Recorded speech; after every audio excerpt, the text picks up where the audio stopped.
I don't feel like making this. I really don't. But, you know, like, there's free sunshine, there's free air, you know, like it's not taxed, and it doesn't take anything away from me. It only gives back. In actual fact, I came outside to soak that in, you know, I guess to get some kind of somatic healing from whatever I'm feeling. Gee, you know, like, I don't plan these, I don't write them all down, I don't do bullet points. I mean, barely, with my mind where it's at today, I sat for maybe 10 minutes and just thought about a few aspects that I wanted to cover. Again, I'm not even really sure why I'm doing it. I really don't know. I mean, to me it has a lot to do with, like, pointlessness. I mean, what is the point? You know, you've got to, like, look back into history, your own personal history, and say, like, what the heck? What am I doing? You know? When is enough? When you just say, okay, that's it. You know, I'll just be on like every other weak bugger in the world. All right, you win. I give up. We're done. It's all over. Kaput. You get the trophy. I come in last. Yeah? I'll be like all the rest of them. I mean, maybe not give me some drugs, but just give me some alcohol. God, I haven't drunk in such a long time. And don't even think that I did drink. No, I didn't. Socially, I did. For a little while there, about, God, 18 years ago, I drank for a while at a bar because I was freaking lonely and I thought it would loosen me up and I could maybe meet a girl or something like that. I wanted some kind of connection. I mean, that's what a human being wants, right? They want connection. They want to feel like at least someone, in a sense, some kind of family, quasi-family person cares about them. I mean, I'm not really talking about friends and acquaintances. It's just like, how strong are you supposed to be? For how long, when you've had that much loss and you continue to have loss and you continue to do what you can in this goddamn awful country, this system of the Western world, where no matter what you do, here we go, we're back down to bloody zero again. And I'm supposed to just get up and go again and be the poster child for whatever the frick it was before. Like, I've been the poster child for a number of things, for people that were my friends and helped me. Oh, good old Gregory, look at him, just get up and go. God, he's such an inspiring person. He has a light within him. Well, you know, it's been like 18 years since the love of my life just took off. And I mean, I wrote a book, a story in a month about that, 48,000 bloody words. Not so much of a comment about it, really, a little bit here and there, but nothing really. I had like 2 or 3 more books I wanted to write, really, that led me to this point. How it broke me down so far, how I was unprepared for what happened. That was 2005, how I was unprepared for what happened in 2006 with my job, how I was unprepared for what happened in 2008 with the world. I lost my ex-wife. in 2005, 2006. God, I lost my brother and my father in 2002. My father through effects of smoking. Lived to a reasonable old age, about 10 years older than me. But my brother, 40-year-old, I remember 10 or 15 years before that, when I was well-to-do, I had hosted him for a point, and his pain was already evident, but I was a young man. I didn't understand what he was going through.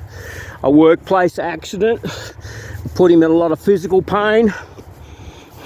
A woman who one of 3 kids wasn't even his, who put him through even more pain. I remember him drunken, running down the middle of the street with his arms flailing in the air. Rowan, Rowan, what's going on? He's in kind of a fugue state, the poor kid.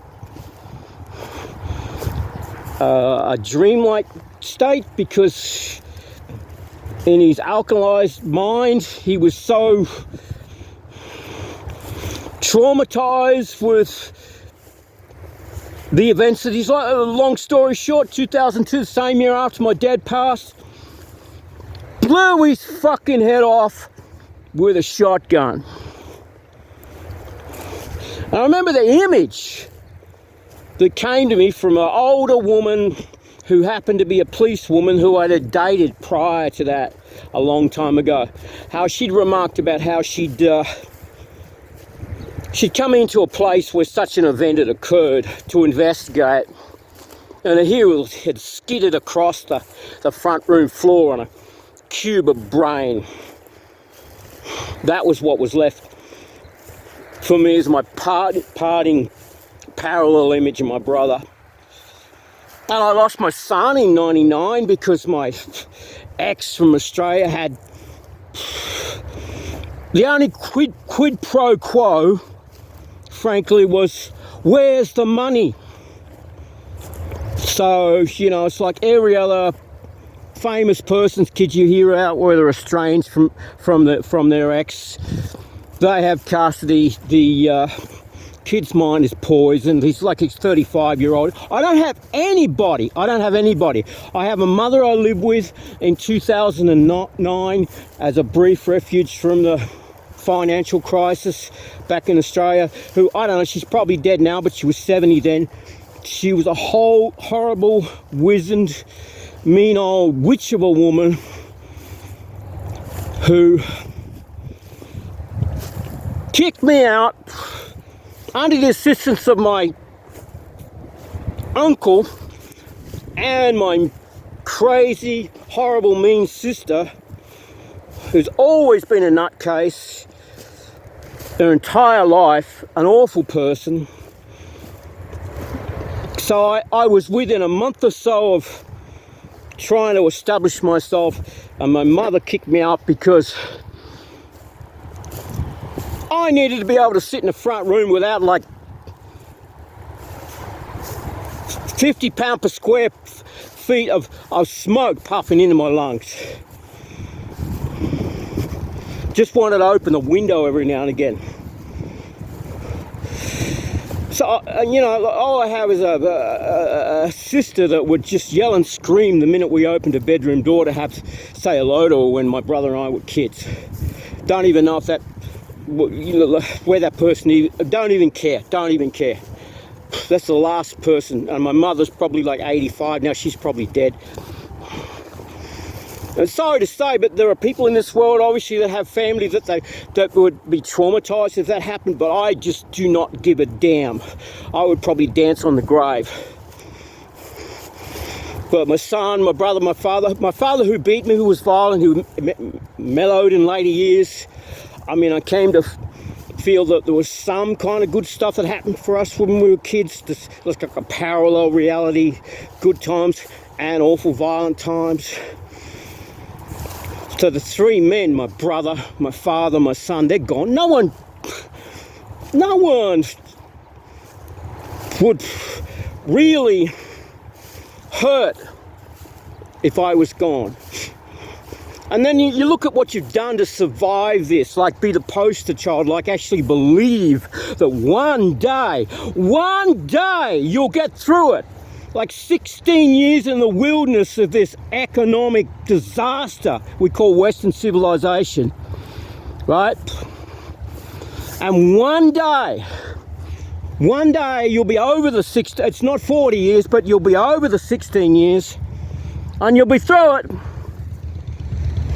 And like Bruce Boxleitner in the video arcade with his kid in Tron Legacy, you know, expecting his father to come back from the virtual reality. Wouldn't that be something? Wouldn't that be something, Gregory, if you finally broke through after all that? I said that to my friend, like, God, 7 or 8 years ago when I was really down.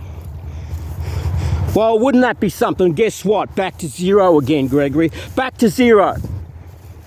Isn't that something? Like, can Trump fix that when he starts in 4 months? Can he fix that?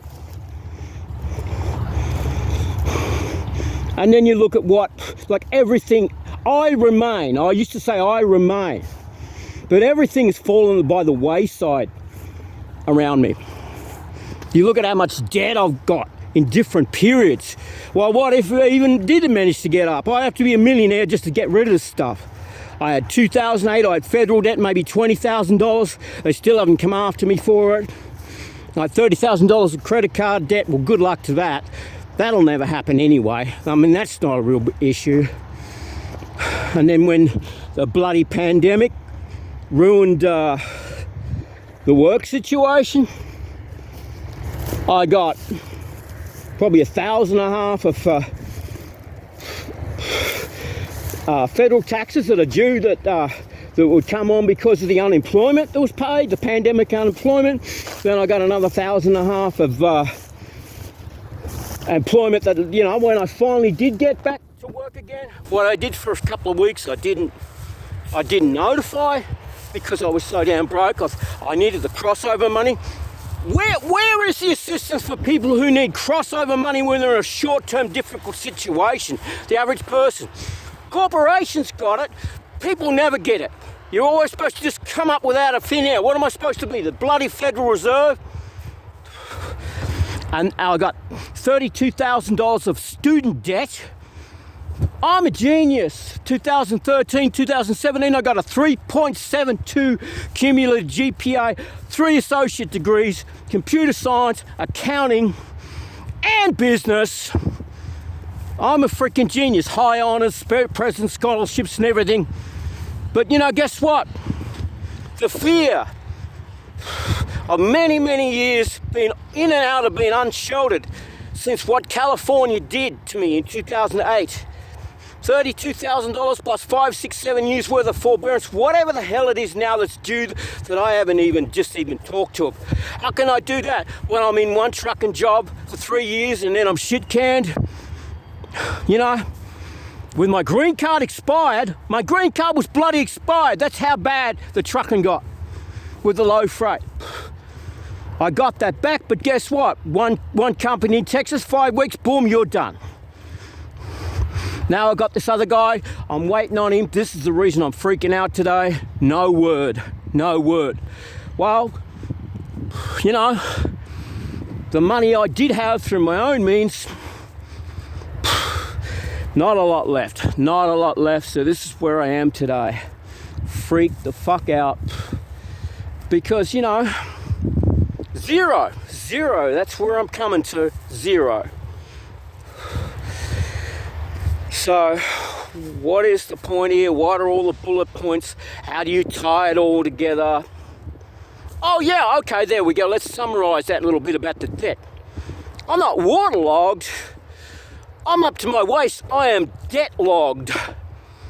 So even if I get out of 16-something years, ever since the financial crisis, of dealing with how this civilization is self-destructed and removed actual opportunity to bounce back. There's a paucity of economy in the paucity of opportunity in the real economy. You know, look, when are they going to fix that? They've been busy making it all happen, making it harder and harder for people for a very long time. And this is why I made the last video about just getting a fish, you know. I don't know whether that's wishful thinking or what it is. But where we're at now, I mean, where I'm at now, as I said, I don't even know why I'm making it. Because of the loss on the people side, the disconnectedness on the people side. Yes, I use the same word again, the discardness, how you feel about, because we're all supposed to be evolutionary, we're supposed to be tribal. Well, I got a couple of friends, but basically I got no one. And I got a great big millstone, a great big anchor around my neck. And the only thing I got to look forward to right now is, here we go again. 0. So here's my question. What do y'all think about that?